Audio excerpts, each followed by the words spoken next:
أشهد أن لا إله إلا الله وحده لا شريك له وأشهد أن محمدا عبده ورسوله أما بعد فأعوذ بالله من الشيطان الرجيم بسم الله الرحمن الرحيم الحمد لله رب العالمين الرحمن الرحيم مالك يوم الدين إياك نعبد وإياك نستعين اهدنا الصراط المستقيم صراط الذين أنعمت عليهم غير المغضوب عليهم ولا الضالين.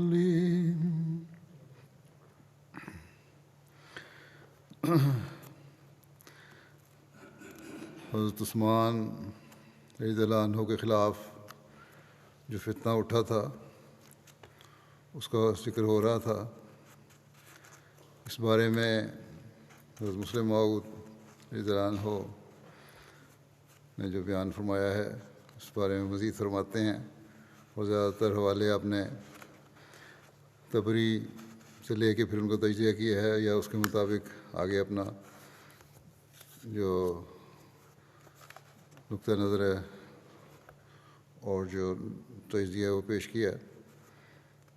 اور فرماتے ہیں کہ ان تین یعنی محمد بن ابو بکر، محمد بن حذیفہ اور عمار بن یاسر، یہ لوگ جو تھے یہ باغیوں کے ساتھ ان کی باتوں میں آ گئے تھے، مل گئے تھے. فرمایا کہ اس کے سوا باقی شخص اہل مدینہ میں سے صحابی ہو یا غیر صحابی ان مفسدوں کا ہمدرد نہ تھا، اور ہر ایک شخص ان پر لعنت و لامت کرتا تھا، مگر ان کے ہاتھ میں اس وقت انتظام نہ تھا. یہ کسی کی ملامت کی پرواہ نہ کرتے تھے. 20 دن تک یہ لوگ صرف زبانی طور پر کوشش کرتے رہے، یعنی مخالفین جو تھے، کہ کسی طرح حضرت عثمان خلافت سے دستبردار ہو جائیں، مگر حضرت عثمان نے اس امر سے صاف انکار کر دیا اور فرمایا کہ جو قمیض مجھے خدا تعالیٰ نے پہنائی ہے میں اسے اتار نہیں سکتا، اور نہ امت محمدیہ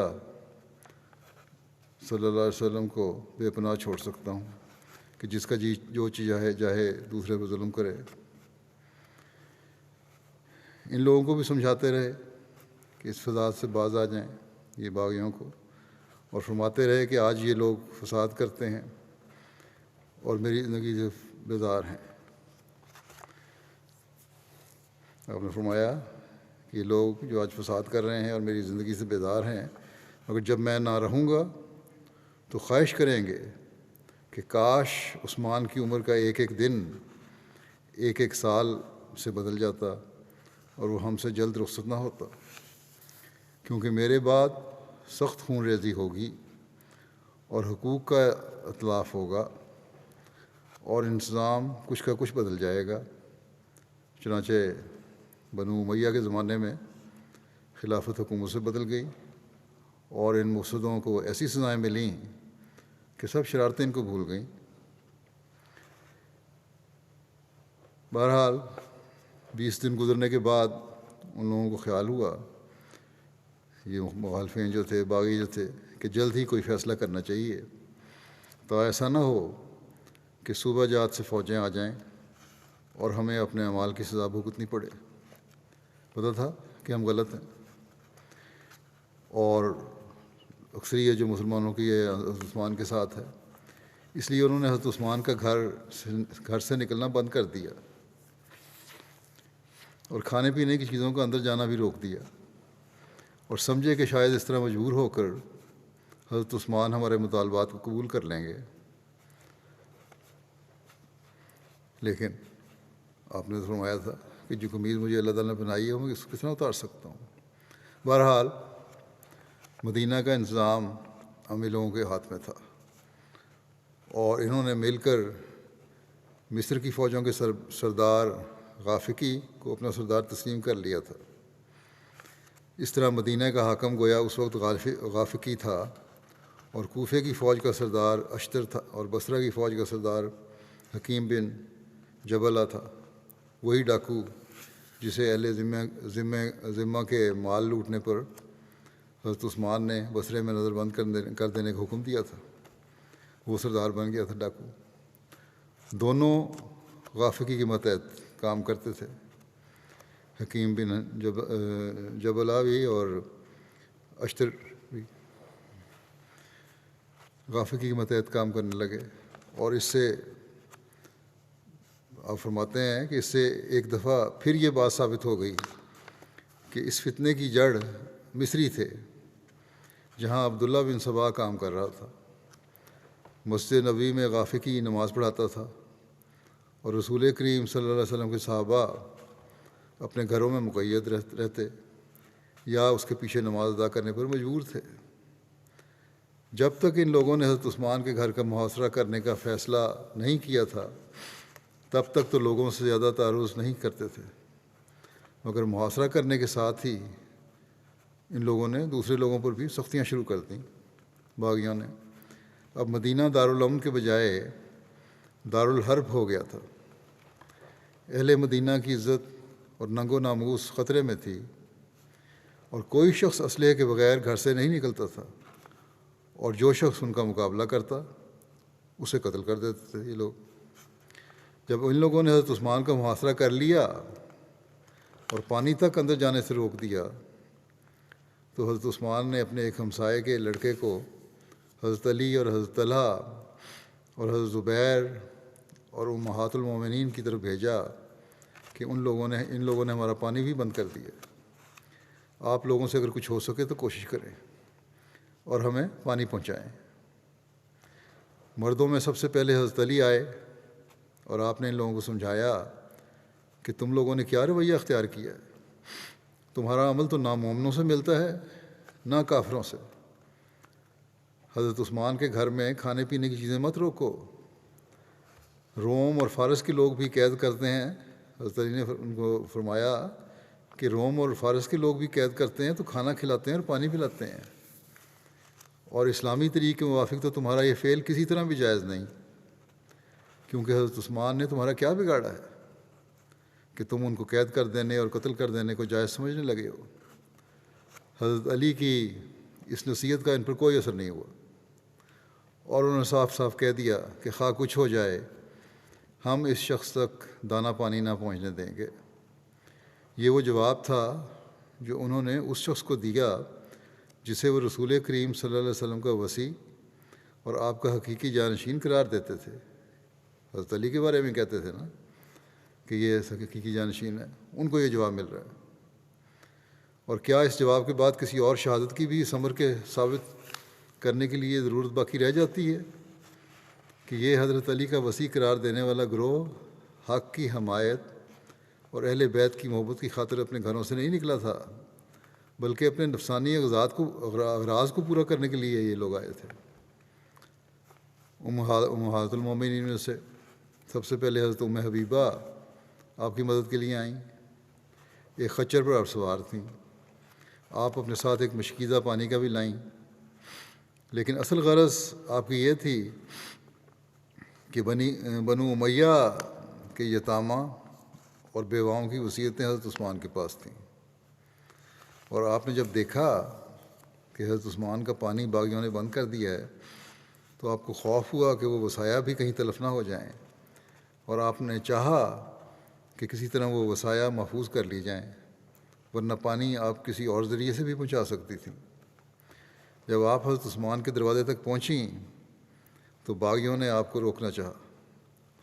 لوگوں نے بتایا کہ یہ ام المومنین ام حبیبہ ہیں، مگر اس پر بھی وہ لوگ باز نہ آئے اور آپ کی خچر کو مارنا شروع کیا. ام المومنین ام حبیبہ نے فرمایا کہ میں ڈرتی ہوں کہ ان لوگوں کو فرمایا باغیوں کو کہ بنو امیہ کے یتاموں اور بیوگان کی وصایا ضائع نہ ہو جائیں، اس لیے اندر جانا چاہتی ہوں تاکہ ان کی حفاظت کا سامان کر دوں۔ مگر ان بدبختوں نے حضرت صلی اللہ علیہ وسلم کی زوجہ مطہرہ کو جواب دیا کہ تم جھوٹ بولتی ہو، اور آپ کی خچر پر حملہ کر کے اس کے پالان کے رسے کاٹ دیے، اور زین الٹ گئی، اور قریب تھا کہ حضرت ام حبیبہ گر کر ان مفسدوں کے پیروں کے نیچے روندی جا کر شہید ہو جاتی، کہ بعض اہل مدینہ نے جو قریب تھے جھپٹ کر آپ کو سنبھالا اور گھر پہنچایا۔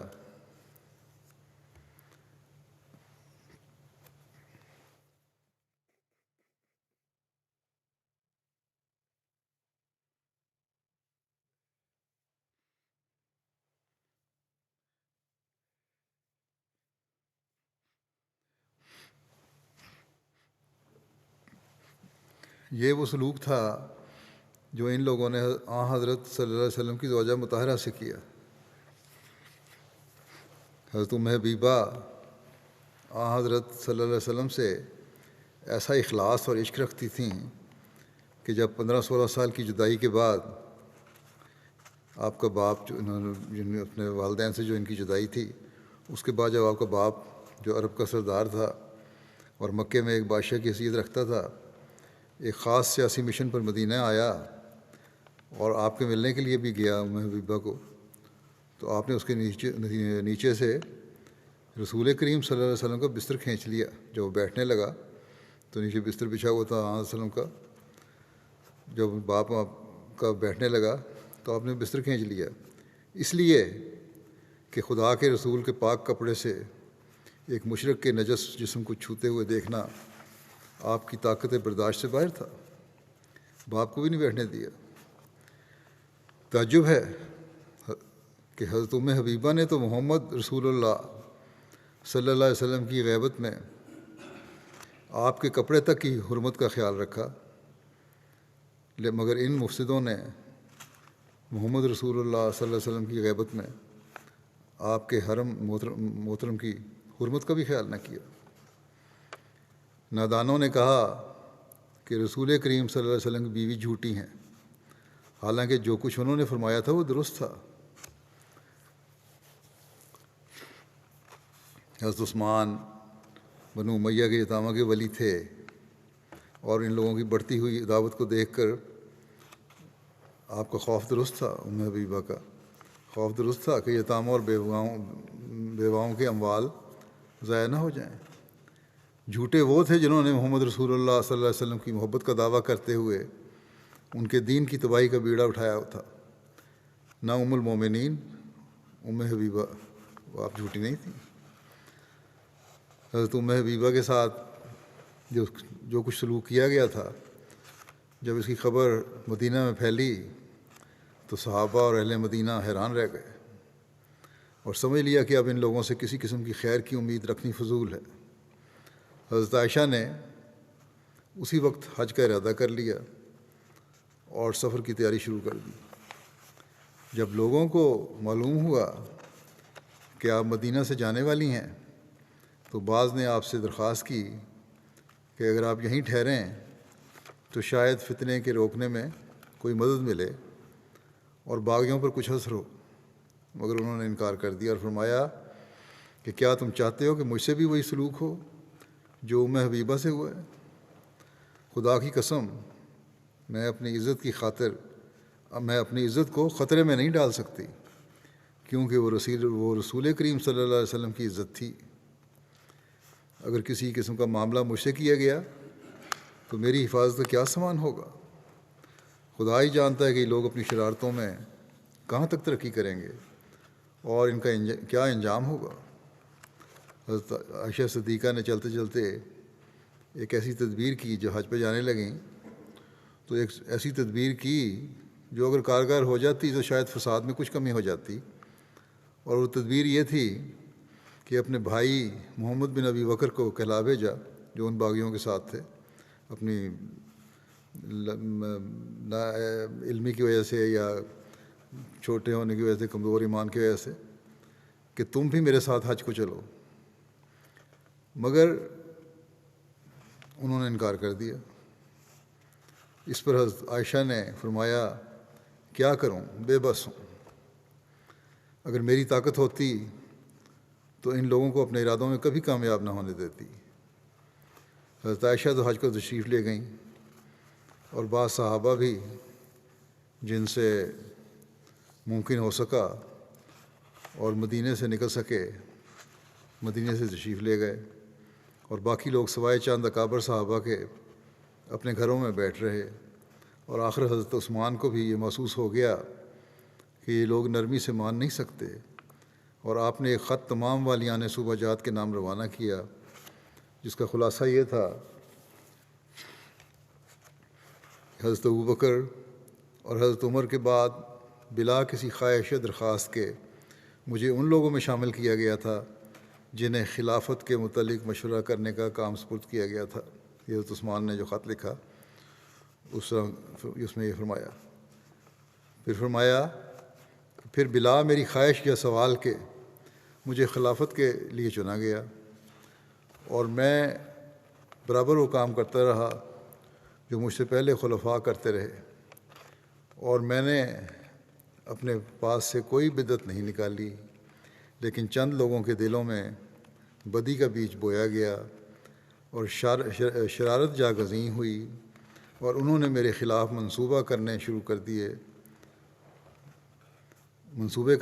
دیے اور لوگوں کے سامنے کچھ ظاہر کیا اور دل میں کچھ اور رکھا، اور مجھ پر وہ الزام لگانے شروع کیے جو مجھ سے پہلے خلفاء پر بھی لگتے تھے، لیکن میں معلوم ہوتے ہوئے خاموش رہا، اور یہ لوگ میرے رحم سے ناجائز فائدہ اٹھا کر شرارت میں اور بھی بڑھ گئے، اور آخر کفار کی طرح مدینے پر حملہ کر دیا۔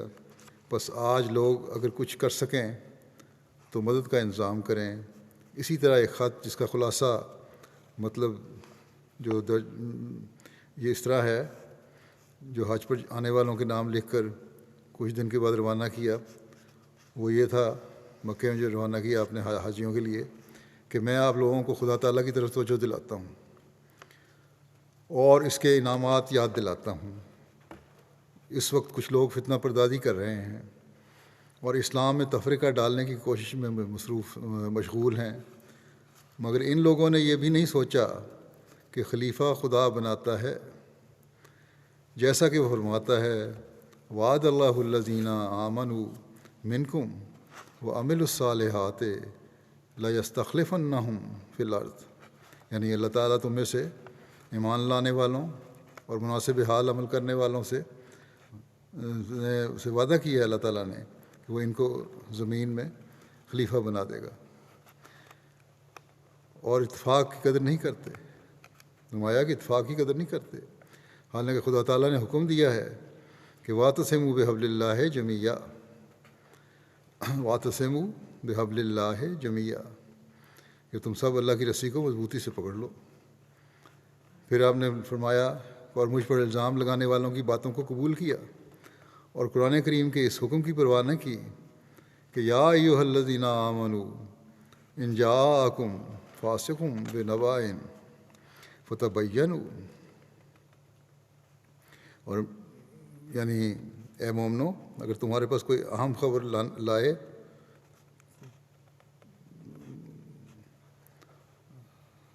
کوئی تو اس کی تحقیق کر، کوئی فاسق اہم خبر لائے تو اس کی تحقیق کر لیا کرو۔ اور پھر فرمایا کہ میری بیعت کا ادب نہیں کیا، حالانکہ اللہ تعالیٰ رسول کریم صلی اللہ علیہ وسلم کی نسبت فرماتا ہے کہ ان الذین یبایعونک انما یبایعون اللہ، یعنی وہ لوگ جو تیری بیعت کرتے ہیں وہ صرف اللہ کی بیعت کرتے ہیں۔ فرمایا اور میں رسول کریم صلی اللہ علیہ وسلم کا نائب ہوں، یعنی یہی حکم جو ہے، یہی بات جو ہے مجھ پر بھی لاگو ہوتی ہے کہ میں رسول کریم صلی اللہ علیہ وسلم کا نائب ہوں۔ کوئی امت بغیر سردار کے نہیں ترقی نہیں کر سکتی، اور اگر کوئی امام نہ ہو تو جماعت کا تمام کام خراب و برباد ہو جائے گا۔ یہ لوگ امت اسلامیہ کو تباہ و برباد کرنا چاہتے ہیں۔ پھر آپ نے آگے فرمایا تحریر کہ یہ لوگ امت اسلامیہ کو تباہ و برباد کرنا چاہتے ہیں، اور اس کے سوا ان کی کوئی غرض نہیں، کیونکہ میں نے ان کی بات کو قبول کر لیا تھا اور والیوں کے بدلنے کا وعدہ کر لیا تھا، مگر انہوں نے اس پر بھی شرارت نہ چھوڑی۔ اب یہ 3 باتوں میں سے ایک کا مطالبہ کرتے ہیں۔ اول یہ 3 مطالبے انہوں نے سامنے رکھے تھے باغیوں نے۔ اول یہ کہ جن لوگوں کو میرے عہد میں سزا ملی ہے ان سب کا قصاص مجھ سے لیا جائے۔ اگر یہ مجھے منظور نہ ہو تو پھر خلافت کو چھوڑ دوں۔ اگر میں قصاص نہیں دیتا لوگوں کا جن کو سزا دی ہے تو پھر میں خلافت کو چھوڑ دوں، اور یہ لوگ میری جگہ کسی اور کو مقرر کر دیں۔ یہ بھی نہ مانوں تو پھر یہ لوگ دھمکی دیتے ہیں کہ یہ لوگ اپنے تمام ہم خیال لوگوں کو پیغام بھیجیں گے کہ وہ میری اطاعت سے باہر ہو جائیں۔ پہلی بات کا تو جواب یہ ہے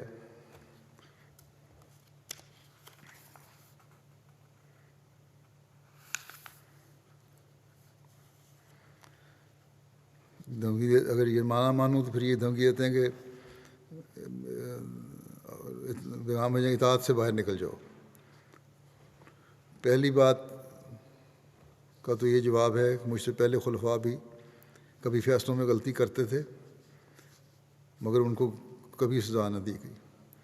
جو غلط فیصلے بھی ہوئے ان کے قصاص نہیں دیے پہلے خلفاء نے، نہ انہوں نے کوئی کسی قسم کی سزا ملی ان کو، اور اسی طرح میں نے کیا۔ اور اس قدر سزائیں مجھ پر جاری کرنے کا مطلب سوائے مجھے مارنے کے اور کیا ہو سکتا ہے؟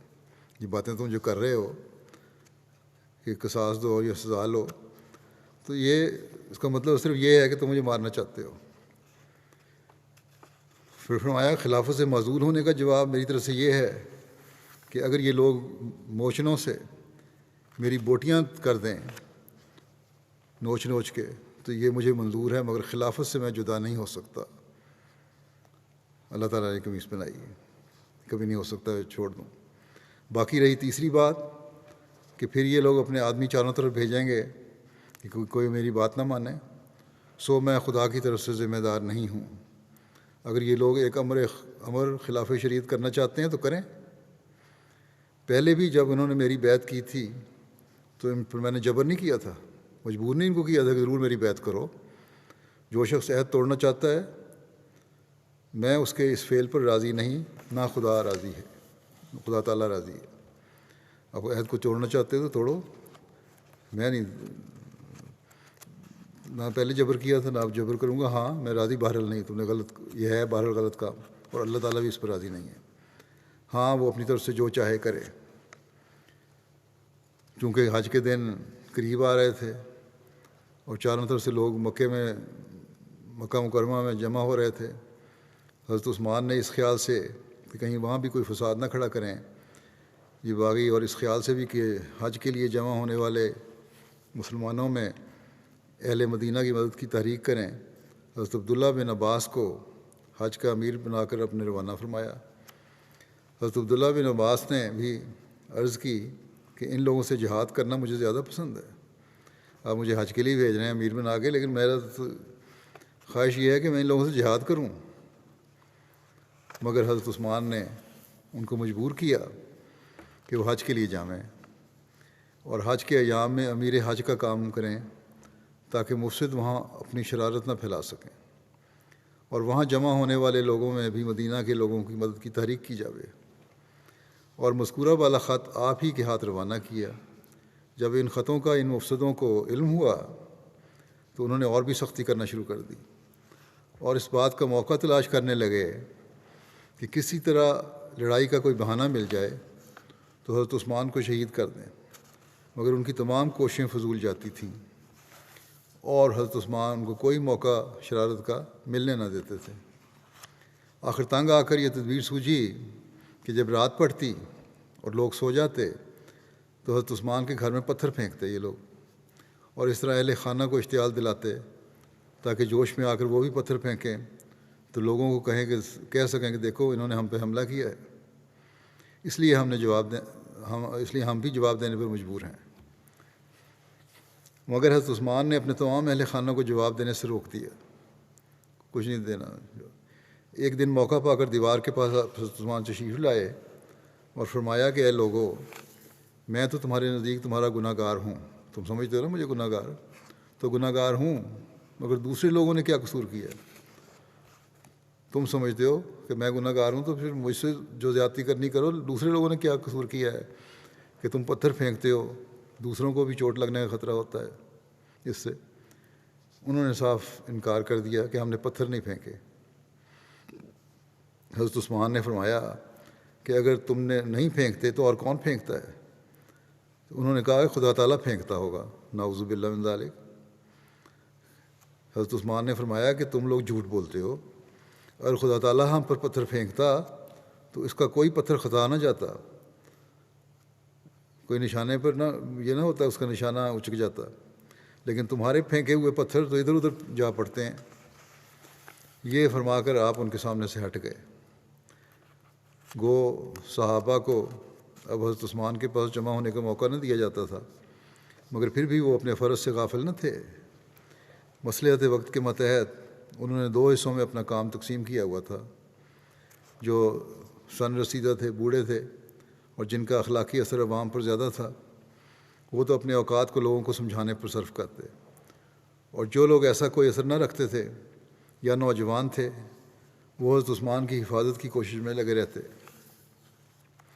اول ذکر جماعت میں سے حضرت علی اور حضرت سعد بن وقاص فاتح فارس فتنہ کے کم کرنے میں سب سے زیادہ کوشاں تھے۔ خصوصاً حضرت علی تو اس فتنے کے ایام میں اپنے تمام کام چھوڑ کر اس کام میں لگ گئے تھے۔ چنانچہ ان واقعات کی روایت کے گواہوں میں سے ایک شخص عبد الرحمن نامی بیان کرتا ہے کہ ان ایام فتنہ میں نے دیکھا ہے کہ حضرت علی نے اپنے تمام کام چھوڑ دیے تھے اور حضرت عثمان کے دشمنوں کا غضب ٹھنڈا کرنے اور آپ کی تکالیف دور کرنے کی فکر میں ہی رات دن لگے رہتے تھے۔ ایک دفعہ آپ تک پانی پہنچنے میں کچھ دیر ہوئی تو حضرت طلحہ پر جن کے سپرد یہ کام تھا، حضرت علی سخت ناراض ہوئے اور اس وقت تک آرام نہ کیا جب تک پانی حضرت عثمان کے گھر میں پہنچ نہ گیا۔ دوسرا گروہ ایک دو کر کے جس وقت موقع ملتا تھا تلاش کر کے حضرت عثمان یا آپ کے ہمسائے کے گھروں میں جمع ہونا شروع ہو گئے، اور اس نے اس امر کا پختہ ارادہ کر لیا کہ ہم اپنی جانیں دے دیں گے اگر حضرت عثمان کی جان پر آنچ نہ آنے دیں گے۔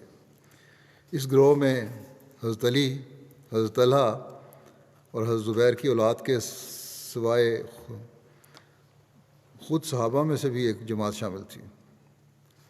یہ لوگ رات اور دن حضرت عثمان کے مکان کی حفاظت کرتے تھے اور آپ تک کسی دشمن کو پہنچنے نہ دیتے تھے، اور گو یہ قلیل تعداد اس قدر کثیر تعداد کا مقابلہ تو نہ کر سکتی تھی، مگر چونکہ باغی چاہتے تھے کہ کوئی بہانہ رکھ کر حضرت عثمان کو قتل کریں، وہ بھی اس قدر زور نہ دیتے تھے۔ اس وقت کے حالات سے حضرت عثمان کی اسلامی خیر خواہی پر جو روشنی پڑتی ہے اس سے عقل دنگ رہ جاتی ہے۔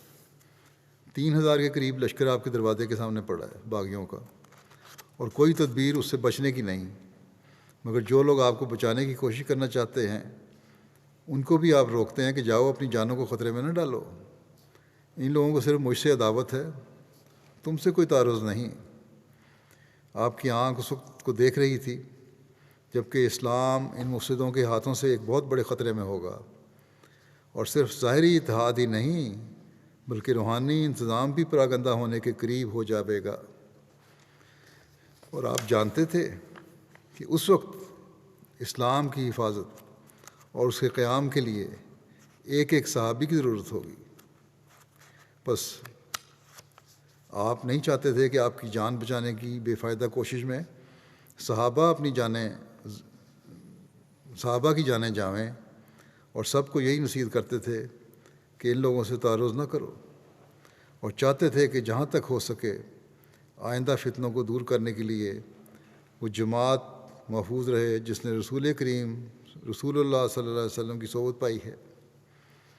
مگر باوجود آپ کے سمجھانے کے جن صحابہ کو آپ کے گھر تک پہنچنے کا موقع مل جاتا وہ اپنے فرض کی ادائیگی میں کوتاہی نہ کرتے اور آئندہ کے خطرات پر موجودہ خطرے کو مقدم رکھتے، اور اگر ان کی جانیں اس عرصے میں محفوظ تھیں تو صرف اس لیے کہ ان لوگوں کو جلدی کی کوئی ضرورت نہ معلوم ہوتی تھی، یعنی ان لوگوں کو جو باغی تھے جلدی کوئی ضرورت محسوس نہ ہوتی تھی اور بہانہ کی تلاش تھی، لیکن وہ وقت بھی آخر آ گیا۔ بہانہ یہ تھا کہ اس طرح حضرت عثمان پہ حملہ کریں، لیکن وہ وقت بھی آخر آ گیا جبکہ زیادہ انتظار کرنا ناممکن ہو گیا، کیونکہ حضرت عثمان کا وہ دل کے ہلا دینے والا پیغام جو آپ نے حج پر جمع ہونے والے مسلمانوں کو بھیجا تھا، حجاج کے مجمع میں سنا دیا گیا، اور وادی مکہ ایک سرے سے دوسرے سرے تک اس کی آواز سے گونج رہی تھی، اور حج پر جمع ہونے والے مسلمانوں نے فیصلہ کر لیا تھا کہ وہ حج کے بعد جہاد کے ثواب میں بھی سے بھی محروم نہ رہیں گے، اور مصری مفسدوں اور ان کے ساتھیوں کو قلع کما کر کے چھوڑیں گے۔ مفسدوں کے جاسوسوں نے انہیں اس ارادے کی اطلاع دے دی،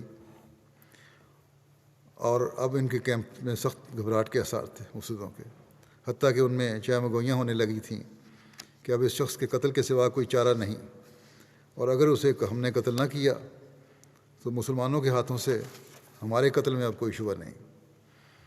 اس گھبراہٹ کو اس خبر نے اور بھی دوبالا کر دیا کہ شام اور کوفہ اور بصرے میں بھی حضرت عثمان کے خطوط پہنچ گئے ہیں، اور وہاں کے لوگ جو پہلے سے ہی حضرت عثمان کے احکام کے منتظر تھے، ان خطوط کے پہنچنے پر اور بھی جوش سے بھر گئے ہیں، اور صحابہ نے اپنی ذمہ داری کو محسوس کر کے مسجدوں اور مجلسوں میں تمام مسلمانوں کو ان کے فرائض کی طرف توجہ دلا کر ان مفسدوں کے خلاف جہاد کا فتویٰ دے دیا ہے، اور وہ کہتے ہیں کہ جس نے آج جہاد نہ کیا اس نے گویا کچھ بھی نہ کیا۔ کوفہ میں عقبہ بن عمرو، عبداللہ بن ابی اوفا اور حنظلہ بن ربیع التمیمی اور دیگر صحابہ کرام نے لوگوں کو اہل مدینہ کی مدد کے لیے ابھارا ہے، تو بصرے میں عمران بن حسین، انس بن مالک، ہشام بن عامر اور دیگر صحابہ نے، شام میں اگر عبادہ بن ثابت، ابو امامہ اور دیگر صحابہ نے حضرت عثمان کی آواز پر لبیک کہنے پر لوگوں کو اکسایا ہے، تو مصر میں خارجہ اور دیگر لوگوں نے، اور سب ملکوں سے فوجیں اکٹھی ہو کر مدینہ کی طرف بڑھتی چلی آتی ہیں۔ غرض ان خبروں سے باغیوں کی گھبراہٹ اور بھی بڑھ گئی۔ آخر حضرت عثمان کے گھر پر حملہ کر کے بزور اندر داخل ہونا چاہا۔ صحابہ نے مقابلہ کیا اور آپس میں سخت جنگ ہوئی۔ گو صحابہ کم تھے، مگر ان کی ایمانی غیرت ان کی کمی کی تعداد کو پورا کر رہی تھی۔ جس جگہ لڑائی ہوئی، یعنی حضرت عثمان کے گھر کے سامنے، وہاں جگہ بھی تنگ تھی، اس لیے بھی مفسد اپنے کثرت سے زیادہ فائدہ نہ اٹھا سکے۔ حضرت عثمان کو جب اس لڑائی کا علم ہوا تو آپ نے صحابہ کو لڑنے سے منع کیا، مگر وہ اس وقت حضرت عثمان کو اکیلا چھوڑ دینا ایمانداری کے خلاف اور اطاعت کے حکم کے متضاد خیال کرتے تھے، اور باوجود حضرت عثمان کو اللہ کی قسم دینے کے انہوں نے لوٹنے سے انکار کر دیا۔ آخر حضرت عثمان نے ڈھال ہاتھ میں پکڑی اور باہر تشریف لائے، اور صحابہ کو اپنے مکان کے اندر لے گئے اور دروازے بند کرا دیے، اور آپ نے سب صحابہ اور ان کے مددگاروں کو وصیت کی کہ خدا تعالیٰ نے آپ لوگوں کو دنیا اس لیے نہیں دی کہ تم اس کی طرف جھک جاؤ، بلکہ اس لیے دی ہے کہ تم اس کے ذریعے سے آخرت کے سامان جمع کرو۔ یہ دنیا تو فنا ہو جائے گی اور آخرت ہی باقی رہے گی، بس چاہیے کہ فانی چیز تم کو غافل نہ کرے۔ باقی رہنے والی چیز کو فانی ہو جانے والی چیز پر مقدم کرو، اور خدا تعالیٰ کی ملاقات کو یاد رکھو، اور جماعت کو پراگندہ نہ ہونے دو، اور اس نعمت الہی کو مت بھولو کہ تم ہلاکت کے گڑھے میں گرنے والے تھے، اور خدا تعالیٰ نے اپنے فضل سے تم کو نجات دے کر بھائی بھائی بنا دیا۔ اس کے بعد آپ نے سب کو رخصت کیا اور کہا کہ خدا تعالیٰ تمہارا حافظ و ناصر ہو، تم سب اپنے گھر سے باہر جاؤ، اب گھر سے باہر جاؤ، اور ان صحابہ کو بلواؤ جن کو مجھ تک آنے نہیں دیا تھا، خصوصاً حضرت علی، حضرت طلحہ، حضرت زبیر کو۔ یہ لوگ باہر آ گئے اور دوسرے صحابہ کو بلوایا گیا۔ اس وقت کچھ ایسی کیفیت پیدا ہو رہی تھی اور ایسی افسردگی چھا رہی تھی کہ باغی بھی اس سے متاثر ہوئے بغیر نہ رہے۔ وقتی طور پر ایسے حالات پیدا ہو گئے جب آپ نے کہا کہ باہر جاؤ، یہ لوگ نکلے تو باغیوں نے حملہ نہیں کیا، لیکن بہرحال یہ باہر گئے اور صحابہ کو اکٹھا کیا، بڑے صحابہ کو بھی، اور کیوں نہ ہوتا؟ سب دیکھ رہے تھے کہ محمد رسول اللہ صلی اللہ علیہ وسلم کی جلائی ہوئی ایک شمع اب اس دنیا کی عمر کو پوری کر کے اس دنیا کے لوگوں کی نظر سے اوجھل ہونے والی ہے۔ غرض باغیوں نے زیادہ تعرض نہ کیا اور سب صحابہ جمع ہوئے۔ انہوں نے بھی کچھ نہیں کہا، صحابہ کو جمع ہونے دیا۔ جب لوگ جمع ہو گئے تو آپ گھر کی دیوار پر چڑھے اور فرمایا میرے قریب ہو جاؤ۔ جب سب قریب ہو گئے تو فرمایا کہ اے لوگو بیٹھ جاؤ۔ اس پر صحابہ بھی اور مجلس کی ہیبت سے متاثر ہو کر باغی بھی بیٹھ گئے۔ جب سب بیٹھ گئے تو آپ نے فرمایا کہ اہل مدینہ، میں تم کو خدا تعالیٰ کے سپرد کرتا ہوں اور اس سے دعا کرتا ہوں کہ وہ میرے بعد تمہارے لیے خلافت کا کوئی بہتر انتظام فرما دے۔ آج کے بعد اس وقت تک کہ خدا تعالیٰ میرے متعلق کوئی فیصلہ فرما دے، میں باہر نہیں نکلوں گا اور میں کسی کو کوئی ایسا اختیار نہیں دے جاؤں گا کہ جس کے ذریعے سے دین یا دنیا میں وہ تم پر حکومت کرے، اور اس امر کو خدا تعالیٰ پر چھوڑ دوں گا کہ وہ جسے چاہے اپنے کام کے لیے پسند کرے۔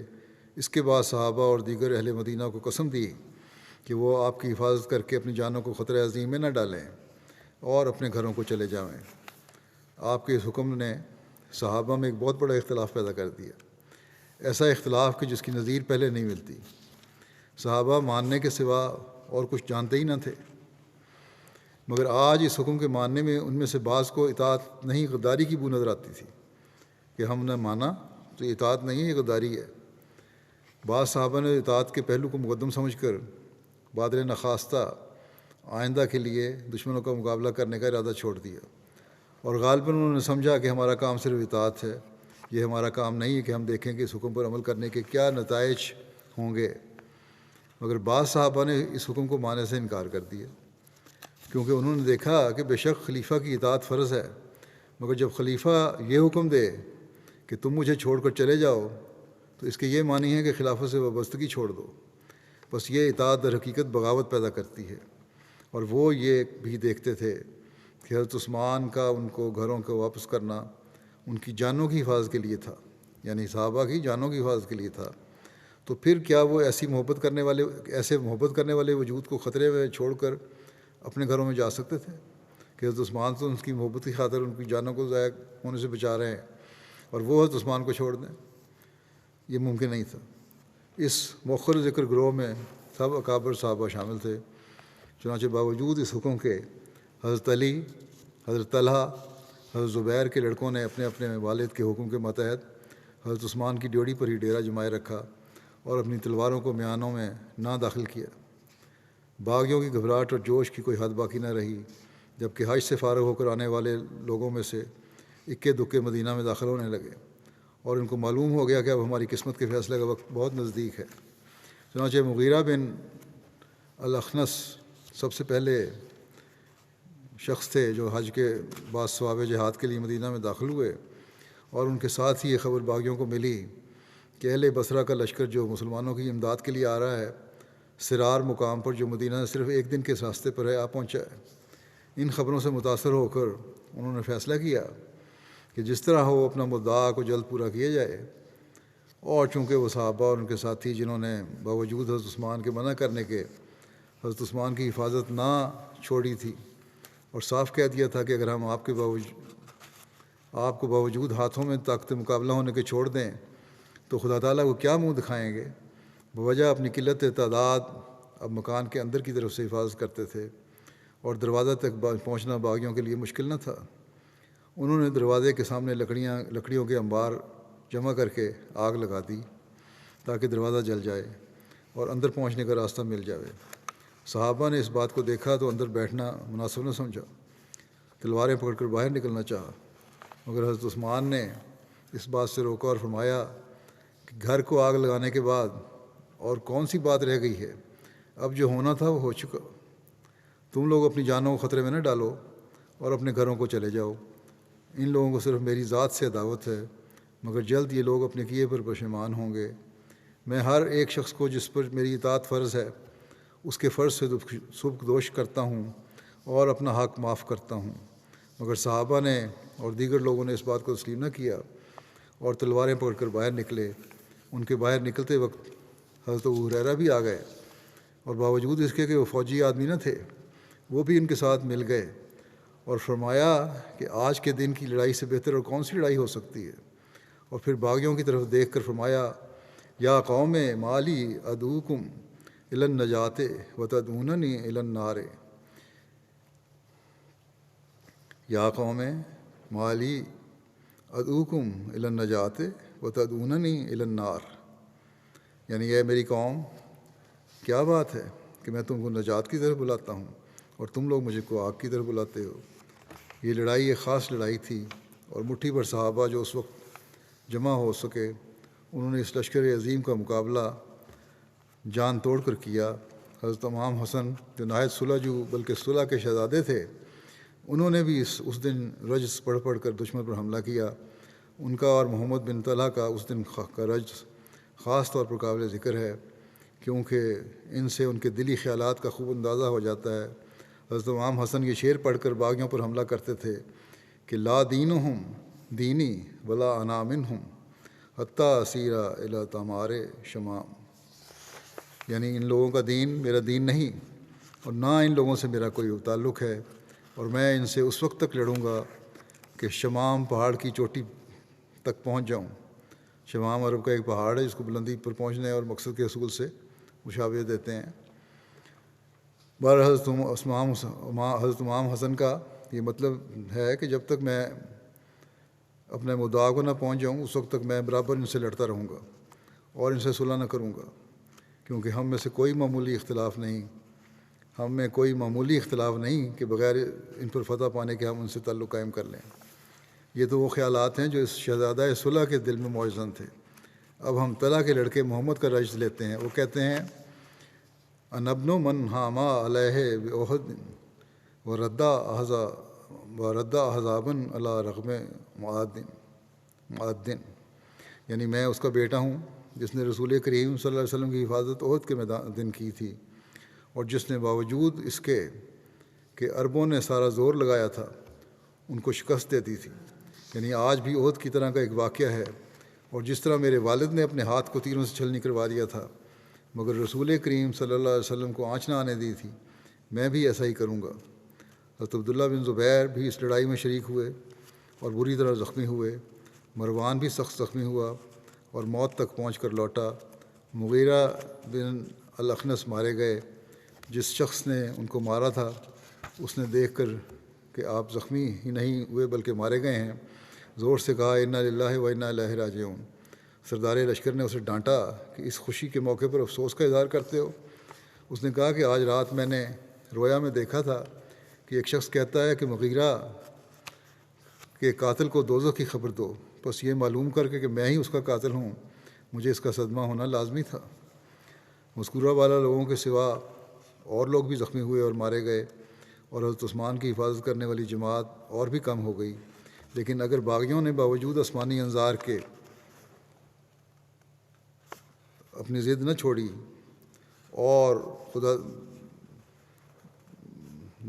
باغیوں نے باوجود آسمانی انظار کے اپنی ضد نہ چھوڑی اور خدا تعالیٰ کی محبوب جماعت کا مقابلہ جاری رکھا تو دوسری طرف مخلصین نے بھی اپنے ایمان کا اعلیٰ نمونہ دکھانے میں کوئی کمی نہیں کی. باوجود اس کے کہ اکثر محافظ مارے گئے یا زخمی ہو گئے پھر بھی ایک قلیل گروہ برابر دروازے کی حفاظت کرتا رہا. بہرحال یہ آگے بھی اس کا سلسلہ آگے بھی چلے گا. ابھی آئندہ پیش کروں گا انشاءاللہ جمعہ پہ. پاکستان کے احمدیوں کے لیے دعا کی درخواست ہے. دوبارہ الجزائر کے لیے بھی وہاں بھی دوبارہ کیس کھل رہے ہیں. اللہ تعالیٰ ان سب کے لیے آسانیاں پیدا کرے اور مخالفین کی سختیاں کو اللہ تعالیٰ جلد دور فرمائے، آسانیاں پیدا فرمائے. اب نمازوں کے بعد میں کچھ جنازے بھی ادا کروں گا، ان کا ذکر یہاں کر دیتا ہوں. جنازہ غائب ہوں گے. پہلا جنازہ ذکر ہے مکرم مولوی محمد نجیب خان صاحب، نائب ناظر دعوت اللہ جنوبی ہند قادیان کا. جو ماسٹر وی ایم محمد صاحب مرحوم آف جماعت احمدیہ کاکناڈ ضلع ارناکولم کیرالہ کے رہنے والے تھے.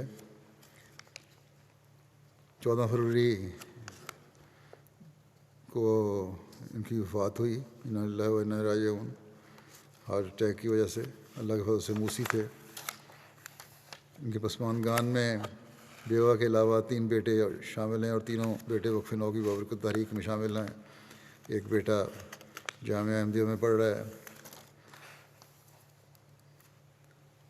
مرحوم پیدائشی احمدی نہیں تھے، بلکہ 17 سال کی عمر میں مرحوم کو اپنے والد کے ذریعے جماعت احمدیہ کا تعارف ہوا تھا، جس پر آپ جماعتی لٹریچر اور کتاب اسلامی اصول کی فلسفی کا مطالعہ کرنے لگے. اور ایک دن اپنے والد صاحب سے دریافت کیا کہ ایک بچہ کتنی عمر میں از خود فیصلے لے سکتا ہے، جس پر مرحوم کے والد صاحب نے کہا کہ انسان 17-18 سال کی عمر میں اپنے فیصلے لے سکتا ہے.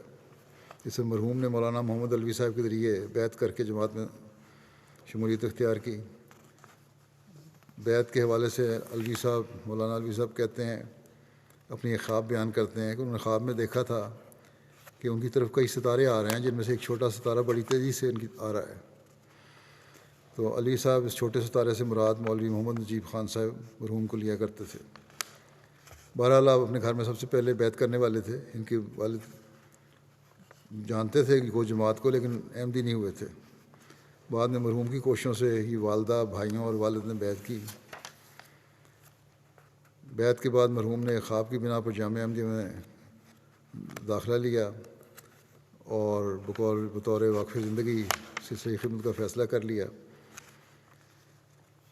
پھر ان کی فراغت کے بعد ان قادیان میں ہندوستان میں ان کی تقرری ہوئی. پہلے چندی گڑھ میں، پھر مختلف جگہوں پہ مبلغ کے طور پر کام کیا انہوں نے. پھر ان کو میں نے نائب نظر دعوت علیہ مقرر کیا. اسی طرح نائب انچارج شعبہ نور الاسلام تبلیغ کا کام بڑی اچھی طرح کر رہا ہے وہاں. وہاں انہوں نے کام کیا. آپ 100 صلوات کے پابند تھے، تہجد گزار، خلافت کے سچی وابستگی رکھنے والے، وفاداری اور سچی محبت اور عقیدت رکھتے تھے. ہر کام خلوص کے ساتھ نہایت سنجیدگی اور سلیقے سے بر وقت ادا کرتے تھے. ان کی فطرت میں شامل تھا کہ کام کو بڑی سنجیدگی سے کریں اور بر وقت کریں. عبادت کی طرف خاص توجہ تھی. گھر والوں کو بھی اس طرح توجہ دلاتے تھے. حقوق العباد کی ادائیگی میں بھی خاص حصہ لیتے تھے. شیراز صاحب شعبہ نور الاسلام کے جو انچارج ہیں وہ لکھتے ہیں کہ باقاعدگی کے ساتھ بیت الدعا میں دعا کرتے تھے. آ کے وہ شریف النفس تھے. دین کی بلوث خدمت کا جذبہ رکھتے تھے. خلیفہ وقت کی تربیتی اور تبلیغی ٹارگٹس کو پورا کرنے میں مصروف رہتے تھے. جماعتی کتب کے ملیالم زبان میں تراجم اور ترجمہ شدہ کتب کے ریویو اور چیکنگ کی بھی ان کو توفیق ملی. نظر و اشاعت قادیان نے مرحوم کی ان خدمات کے حوالے سے لکھا ہے کہ مرحوم کو کتاب الوصیت، تجلیات الہیہ، عرفان الہی، قاعدہ یسر القرآن اور میرے خطبات بابت تحریک وقف نو کے ملیالم زبان میں ترجمہ کرنے کی توفیق ملی. اسی طرح تفسیر صغیر کے ملیالم ترجمہ کی ری پرنٹنگ کے وقت اس کی چیکنگ کی بھی ان کو توفیق ملی. ان کی ایک کتاب نصاب تعلیم 3 حصص بزبان ملیالم میں بھی ہے. 2013 سے 16 تک صدر ریویو کمیٹی صوبہ کیرالہ خدمت کی توفیق ملی ان کو. امیر ضلع ارناکولم صوبہ کیرالہ ابوبکر صاحب کہتے ہیں کہ ان کے اندر حضرت مسیح علیہ السلام کی تحریرات کا ترجمہ کر کے لوگوں تک پہنچانے کا ایک جوش تھا. کمزور ایمان والوں کو استقامت کے معیار تک پہنچانے اور ان کو ثابت کرنے کے لیے بھی ہمیشہ کوشش کرتے رہتے تھے. اللہ تعالیٰ مرحوم اس کے درجات بلند فرمائے.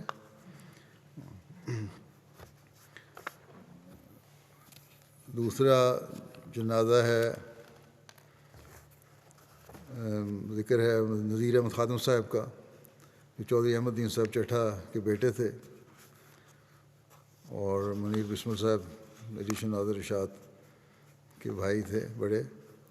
6 فروری کو وفات پا گئے، انا للہ و انا الیہ راجعون۔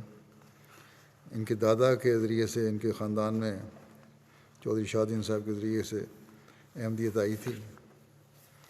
نذیر خادم صاحب نے کالج کے زمانہ سے خدمت دین کا آغاز کر دیا تھا۔ اللہ تعالیٰ نے ان کو تحریر و تقریر میں خاص ملکہ عطا فرمایا تھا۔ جوانی سے لے کر زندگی کے آخری وقت تک تقریر و تحریر اور وعظ و نصیحت کے ذریعے خدمت دین اور تبلیغ دین میں لگے رہے۔ خدام الاحمدیہ روا میں معاون صدر رہے، پھر معتمد کے طور پر خدمت کی توفیق ملی، پھر نائب امیر ضلع بہاول نگر بھی رہے، نائب قائد عمومی مجلس انصار اللہ کی خدمت کی توفیق ملی، قاضی دارالقضاء روا کے قاضی بھی رہے۔ اللہ تعالیٰ ان سے مغفرت کا سلوک فرمائے اور ان کے لوائقین کو ان کی نیکیوں کو جاری رکھنے کی، ان کے بچوں کو ان کی نیکیوں کو جاری رکھنے کی توفیق عطا فرمائے۔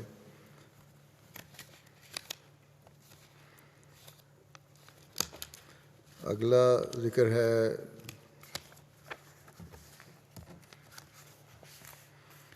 مکرم الحاج ڈاکٹر نانا مصطفیٰ وٹی بوٹنگ صاحب، جو الحاجی چوچو کے نام سے معروف تھے گھانا میں۔ 17 جنوری کو 70 سال کی عمر میں ان کی وفات ہوئی، انا للہ و انا الیہ راجعون۔ عیسائی گھرانے میں پیدا ہوئے تھے۔ 1979 میں قبول احمدیت کی توفیق ملی ان کو، اور آپ نے اپنی عملی زندگی ایک ڈرائیور کے طور پر شروع کی۔ آپ کو امیر عبدالوہاب اعظم صاحب کے ساتھ لمبا عرصہ بطور ڈرائیور خدمت کا موقع ملا۔ برطانیہ اور پھر گھانا میں جماعت کے پریس میں خدمت کرنے کا بھی موقع ملا۔ کچھ عرصہ جاپان میں بھی رہے، جہاں آپ کو اپنی جماعت کا لوکل پریزیڈنٹ بھی بنا دیا گیا۔ میں بھی جب وہاں تھا اس وقت یہ دونوں میں نے دیکھا ہے، بڑے ہنسمکھ اور ہر وقت دینی کام میں مصروف رہنے والے شخص تھے، باوجود اس کے کوئی پوزیشن نہیں تھی، لیکن کوشش ہوتی تھی کہ ہر وقت ہر کام کے لیے حاضر رہیں۔ انہوں نے پھر بعد میں اپنا بزنس شروع کر دیا، اور پھر ترقی کرتے کرتے گھانا کے معروف بزنس مینوں میں ان کا شمار ہونے لگا۔ ان کی فیکٹری بھی تھی، اور چوچو انڈسٹری کے نام سے اس کے پھر اللہ تعالیٰ اس بزنس کی کامیابی کو خدا تعالیٰ کے فضل کے ساتھ خلیفہ وقت کی دعاؤں اور قربانی کے جذبے کی طرف منسوب کیا کرتے تھے۔ مالی قربانیاں بہت کیں۔ بطور نیشنل سیکرٹری جداد گھانا 11 سال تک ان کو خدمت کے موقع ملا۔ ریجنل پریزیڈنٹ کے طور پر خدمت کی توفیق ملی۔ مرحوم اللہ تعالیٰ کے فضل سے موسی تھے۔ آپ کے پسماندگان میں 3 بیویاں اور 3 بیٹیاں شامل ہیں۔ آپ کا ایک بیٹا بھی تھا جو چند سال قبل وفات پا گیا تھا۔ مبارک احمد عادل صاحب وہاں مشنری ہیں کوفریڈوا کے، وہ لکھتے ہیں کہ آپ کی خوبیوں میں دین و انسانیت کی خدمت کے لیے وقت اور مال کی بے طریق قربانی اور عاجزی بہت نمایاں تھی۔ نماز، تہجد اور 5 وقتہ نمازوں کی ادائیگی کا خصوصی خیال رکھتے تھے۔ چندہ جات کی باقاعدہ اور بروقت ادائیگی کرتے۔ آپ نے ایک مسجد کلیتاً اپنے خرچ سے بنوائی اور متعدد مساجد کی تعمیر میں نصف سے زائد خرچ ادا کیے۔ اسی طرح بعض مشن ہاؤسز کی تعمیر اور مرمت میں بھی بڑا حصہ لیا۔ جماعتی زمینوں پر جب کوئی قبضہ یا دیگر مسئلہ وغیرہ پیدا ہوتا، قانونی چارہ جوئی کرنے کے لیے خود وکیل کر کے اس کی پیروی کرتے، تمام اخراجات اپنی جیب سے ادا کرتے، جماعت سے نہیں لیتے تھے۔ احمدیت کے پیغام کی تبلیغ کے لیے آپ کے دل میں ایک خاص جذبہ اور شوق تھا۔ والدین کو بھی آپ نے تبلیغ کر کے احمدیت میں داخل کیا۔ 10 سال سے زائد عرصے تک ایک ریڈیو اسٹیشن جو گھانا کی نصف آبادی تک سنا جاتا ہے اپنے خرچ پر، اس میں نصف گھنٹے کا تبلیغی پروگرام کرواتے رہے، جو اب بھی جاری ہے۔ پھر ان کا ایک ٹی وی چینل بھی تھا، اس میں بھی اپنے خرچ پر روزانہ یہ پروگرام کرواتے رہے تبلیغ کا، ہفتہ وار، اور ویڈیو پروگرام بھی ہوتا تھا، تبلیغ کے حوالے سے نشریات ہوتی تھیں۔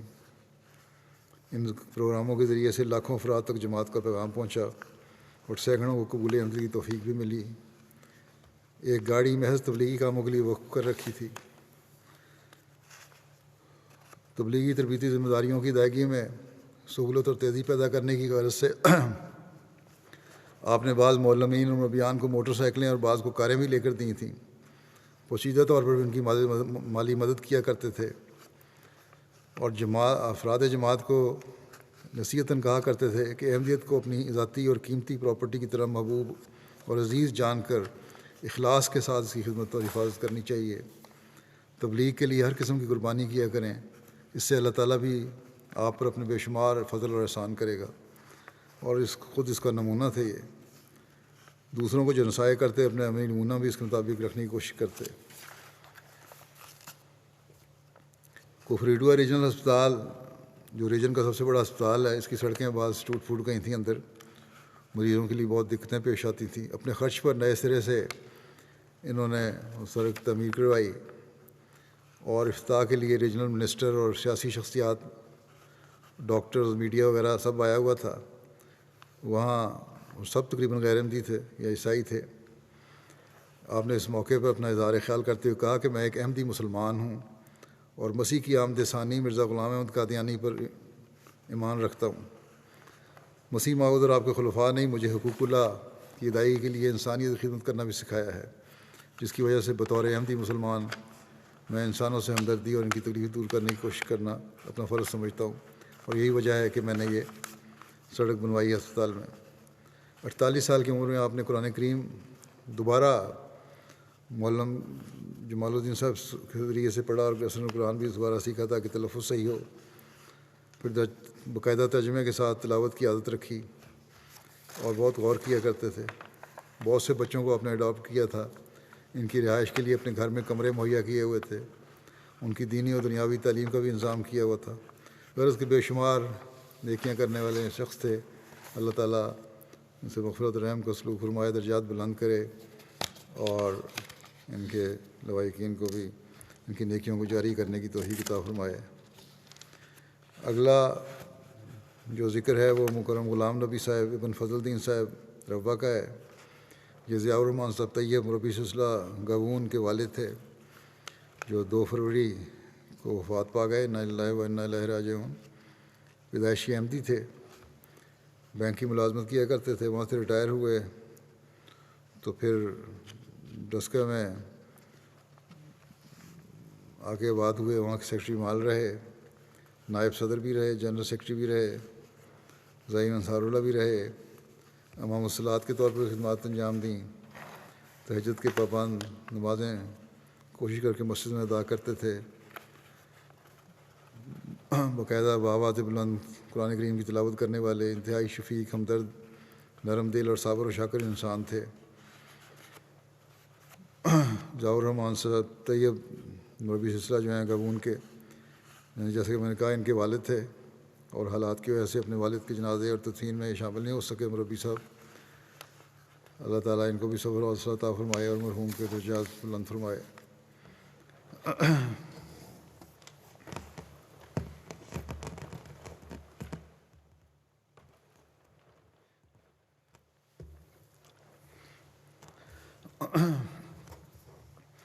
الحمد